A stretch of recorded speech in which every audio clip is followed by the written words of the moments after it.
السلام علیکم دوستو، کسی جنگل میں ایک شیرنی رہتی تھی جس کے 2 بچے تھے۔ وہ اپنے دونوں بچوں سے بہت پیار کرتی تھی۔ جب تک بچے چھوٹے تھے تب تک شیرنی روزانہ انہیں دوسرے جانوروں کا شکار کر کے لاتی اور خوب پیٹ بھر کر انہیں کھلاتی تھی۔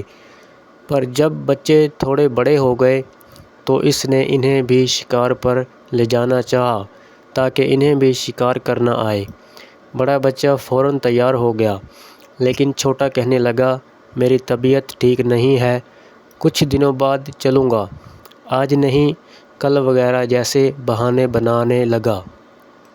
بڑا بچہ ماں کے ساتھ شکار پر جانے لگا۔ کچھ دن اور بیت گئے پر چھوٹا بچہ اب بھی شکار پر جانے کے لیے راضی نہ ہوا۔ دراصل وہ بہت کاہل تھا۔ وہ سوچتا تھا کہ جب بیٹھے بٹھائے کھانے کو مل جاتا ہے تو وہ محنت کیوں کروں۔ شیرنی اس کو بہت سمجھاتی کہ وہ شیر کا بچہ ہے، اسے اپنی خوراک حاصل کرنے کے لیے جدوجہد کرنا ہوگی، ورنہ سستی اس کی عادت بن جائے گی۔ چھوٹا بچہ اپنی ماں کی نصیحت کو ایک کان سے سن کر دوسرے سے نکال دیتا۔ وقت تیزی سے گزرتا گیا اور دیکھتے ہی دیکھتے شیرنی کے دونوں بچے بڑے ہو گئے۔ بڑا بچہ بہت پھرتیلا اور چست تھا، اس کے برعکس چھوٹا بچہ سست اور نکما ہی رہا۔ وہ اپنی ماں اور بڑے بھائی کے ٹکڑوں پر پلتا رہا تھا۔ ایک دن جنگل میں شکاری آیا اور اس نے شیرنی کو اپنی گولی کا نشانہ بنا دیا۔ بڑے بچے نے اس شکاری سے بدلہ لینے کی ٹھانی، مگر شکاری جنگل میں غائب ہو چکا تھا۔ بڑا بچہ اپنے بھائی کے پاس واپس آیا اور اس سے کہا کہ دیکھو بھائی، ماں کے بعد تم میرے اپنے ہو، ہماری اپنی کمزوری کے باعث جان گنوا بیٹھی۔ میں ڈرتا ہوں کہیں تمہاری سستی اور کاہلی تمہیں نقصان نہ پہنچا دے۔ اس لیے اب تم سستی چھوڑو اور میرے ساتھ شکار پر جایا کرو۔ یہ سن کر چھوٹا شیر غصے سے بھڑک اٹھا اور دھاڑ کر بولا، تم مجھ سے حسد کرتے ہو، میری پرواہ مت کرو، مجھے خدا نے پیدا کیا ہے، وہی میری حفاظت کرے گا، وہی مجھے رزق دے گا۔ اس پر شیر بولا، بے شک خدا رازق ہے، اس نے سب کو پیدا کیا اور وہی سب کو رزق بھی دیتا ہے، پر ساتھ ہی وہ یہ بھی کہتا ہے کہ تم محنت کرو، اس کا پھل میں تمہیں دوں گا۔ جب تم رزق کے لیے محنت نہیں کرو گے تو وہ تمہیں رزق کہاں سے دے گا؟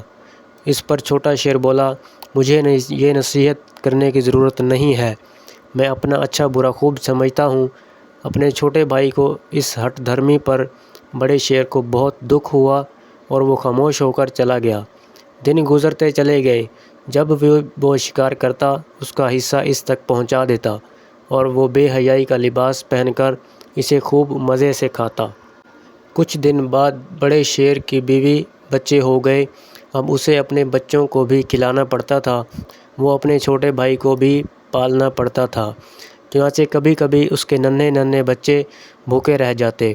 بچوں کو بھوک سے تڑپتا دیکھ کر رفتہ رفتہ بڑے شیر نے اپنے چھوٹے بھائی کی بری عادتوں سے تنگ آ کر اس کو اس کے حال پر چھوڑ دیا۔ اب چھوٹا شیر بھوکا رہنے لگا، وہ کھا کر سست ہو گیا تھا، شکاری کی اس میں ہمت نہ تھی۔ چھوٹے موٹے خرگوش، گیدڑ اور لومڑی جیسے جانور گزرتے وہ انہیں ہڑپ کر جاتا، پھر بھی اس کا پیٹ نہیں بھرتا تھا۔ آہستہ آہستہ وہ کمزور ہوتا گیا۔ ایک دن بھوکا چوہا اس شیر کے پاس سے گزرا، اس نے شیر کو مردہ سمجھا اور اس کے کان قطر قطر کر کھانے لگا۔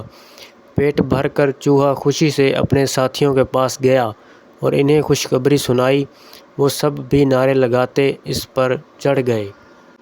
اس طرح یہ کمزور اور چھوٹی سی جنگل کی مخلوق جنگل کے بادشاہ کو عبرت ناک انجام تک لے گئی۔ سچ ہے، کاہل کا حشر ہمیشہ برا ہوتا ہے۔ تو دوستو، کاہلی اور سستی نہیں کرنی چاہیے، ہمیں اپنا کام دل لگی سے کرنا چاہیے جو ہمارا فرض ہے۔ دوستو، آج کی کہانی کیسی لگی کمنٹ میں ضرور بتائیے گا اور ہمارے چینل کو سبسکرائب کر دیجیے۔